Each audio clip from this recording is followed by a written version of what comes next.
Hello everyone, this is Dr. Sayyam Shah and today we are going to discuss about thyroid. It is the largest endocrine gland, secretes T4, T3 and the calcitonin. It is situated on the lower part of the anterior aspect of the neck. It has two lobes and an isthmus. Let us look at the structural aspects first. The basic outline of the thyroid is given in the figure. It has two lateral lobes and an isthmus which connects the lobes. Sometimes an accessory lobe or the pyramidal lobe is also present. Looking at the location, it is located opposite to the C5, C6, C7 and T1 vertebra. And now the extent of the lobe, it starts at the middle of the thyroid cartilage and extends up to the fourth or the fifth tracheal ring, whereas the isthmus starts at the second tracheal ring and extends up to the fourth tracheal ring. The dimensions are listed here. The lobe measures about 5 into 2.5 into 2.5 centimeter, whereas the isthmus is half of that, 1.2 into 1.2 centimeter. The gland as a whole weighs about 25 grams. An interesting fact to note that the thyroid gland is mostly larger among females than in males. Looking at the layers around the thyroid gland, we have the capsules, which are the true capsule and the false capsule. Here you can see the true capsule is inside, whereas the false capsule covers the true capsule. The true capsule is formed of the condensation of collective tissue or the stroma. It has a dense venous plexus inside it, and during thyroidectomy we have to remove the thyroid with the true capsule in order to prevent bleeding. Coming to the false capsule is formed of the pretracheal fascia and it is thin on the posterior aspect. It also forms a suspensory ligament of Berry which connects the lobes to the cricoid cartilage. Looking at the relations of the thyroid gland, firstly we will look at the lobes. The lobes are pyramidal in shape and thus have an apex, a base, and three surfaces, the lateral, medial, and the posterolateral.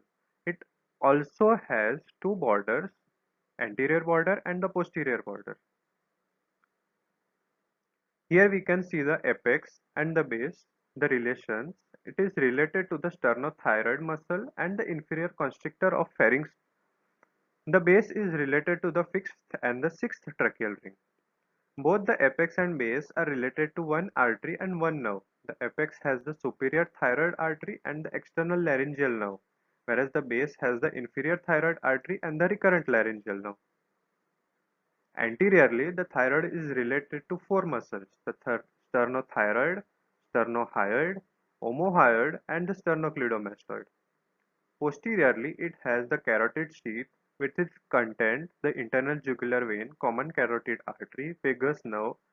It also has the sympathetic trunk posterior to it. On the medial aspect, we have the trachea and the esophagus. Related to it, it also has a nerve which is the recurrent laryngeal nerve.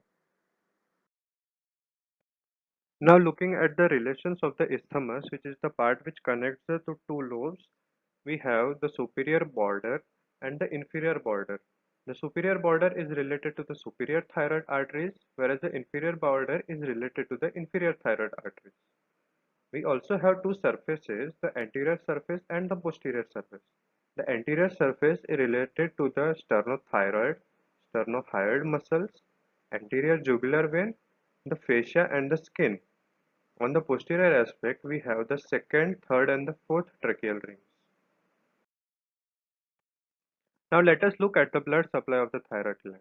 It is supplied by three arteries, the superior thyroid artery, inferior thyroid artery and the thyroid ema artery or the supplementary artery. The superior thyroid artery is a branch of the external carotid artery and it is related to the external laryngeal nerve. It has two branches, the anterior branch which anastomoses with the opposite anterior branch and the posterior branch which anastomoses with the inferior thyroid artery. Now the inferior thyroid artery is a branch of the thyrocervical trunk. It runs upwards then medially and then superiorly and divides into 4 to 5 branches, and then anastomosis with the posterior branch of the superior thyroid artery.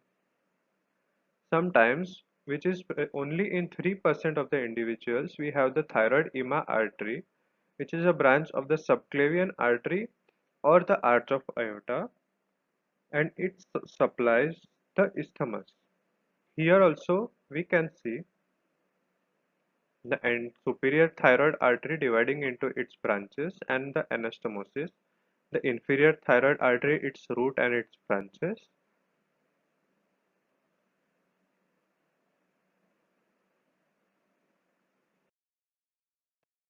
Similarly, we have the venous drainage, which is done by 4 set of veins, which are the superior thyroid vein, the middle thyroid vein, and the inferior thyroid vein.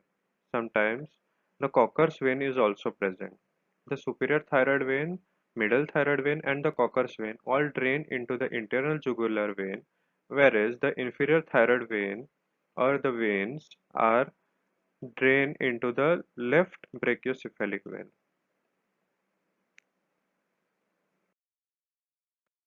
Looking at the lymphatic drainage, it is divided into two aspects, the superior aspect and the inferior aspect. The superior aspect, we have the prelaryngeal nodes and the jugulodigastric nodes.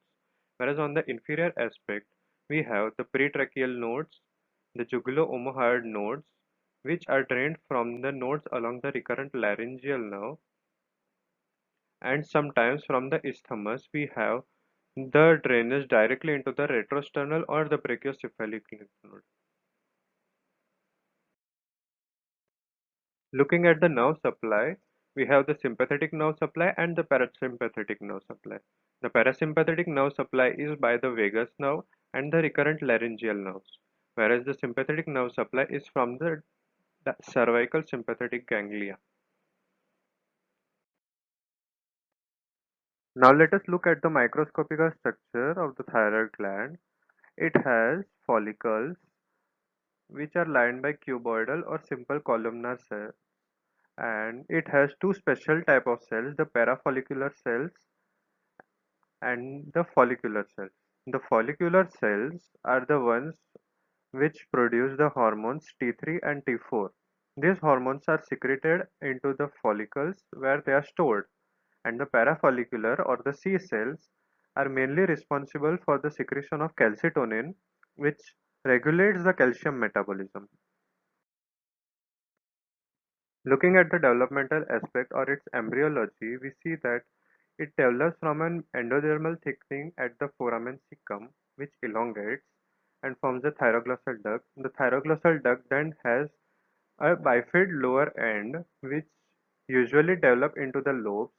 The upper end regresses, and if the lower end persists, then it forms the pyramidal lobe, as you can see here. Also, the path of the development of the thyroglossal duct is shown. If any of this fails to regress, then a abnormal thyroid can be seen in adult life.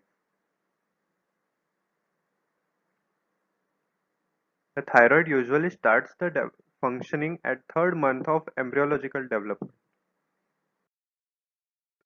Finally, looking at the clinical aspect of the thyroid gland, due to its specific position in the anterior aspect of neck around the very important structures, enlargement of thyroid gland will have specific effects like dyspnea or difficulty in breathing due to obstruction of the trachea, dysphagia, difficulty in swallowing due to obstruction of the esophagus, dysphonia, hoarseness of voice if the recurrent laryngeal nerve is involved. If there is downward expansion of the thyroid beyond sternum, it is called retrosternal goiter, and it can also cause compression of trachea, leading to dyspnea.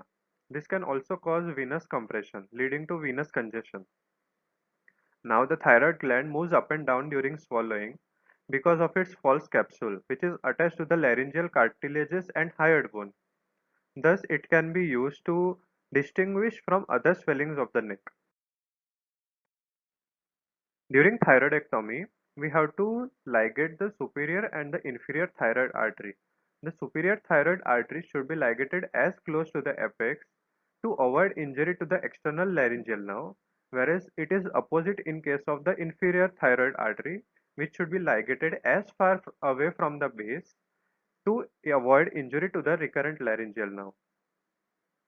Some congenital anomalies which can be found in thyroid are thyroglossal cyst or fistula, ectopic thyroid if thyroid is present at an abnormal position along the course of thyroglossal duct, if one of the lobes are absent, if the isthmus can be absent, descent of the thyroglossal duct may go beyond the actual position and cause retrosternal thyroid.